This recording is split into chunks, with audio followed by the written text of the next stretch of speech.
6种原因和治疗方法，尤其是第6种，朋友们一定要了解。朋友们，大家好，我是你们的老朋友牛羊养殖小马哥。最近被问到相对比较多的一个问题就是羊的为什么咳嗽，什么原因会引起羊咳嗽？咱们应该给它如何去根治？今天给大家详细的去讲一下。首先能引起羊咳嗽的原因有以下6点，我们一一逐一的去给朋友们分析，给朋友们讲解。第一点就是圈养的羊，在喂这个草料的时候这个羊咳嗽，如果是干草的话，就要考虑一下这个草料里头是不是含有土粪，还有就是灰尘是不是过大。羊在吃料的时候吸到这个鼻子里面，然后就引起了它这个咳嗽。所以针对于这种咳嗽，咱们可以适当的在料里头给它加点水，给它搅拌一下就可以。也可以在料里面加点这个麻杏石甘散，或者是精放败毒散，这都是可以的。第二点就是新生下来的小羊羔，如果说小羊羔在这个出生的时候呛到了羊水，或者是人为的接生不当，小羊羔落地之后就会出现急喘，而且伴随着咳，这种就是异物性肺炎。针对于这种治疗的话，咱们可以用林可霉素、鱼腥草、地塞米松一样取这个2毫升，我们进行稀释，给羊进行肌肉注射。或者也可以用阿奇霉素或者是氨茶碱给它分开打针，一边打一针。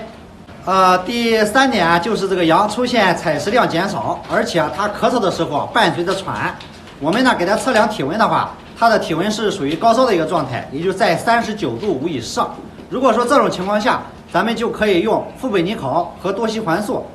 给它分开打针，肌肉注射，一边打一针就可以。第4点就是这个羊，它在早晨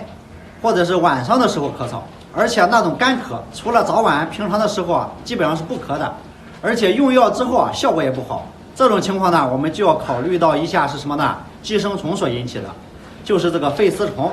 在治疗的话，咱们可以用这个盐酸左旋米唑，然后配合恩诺沙星去给它肌肉注射。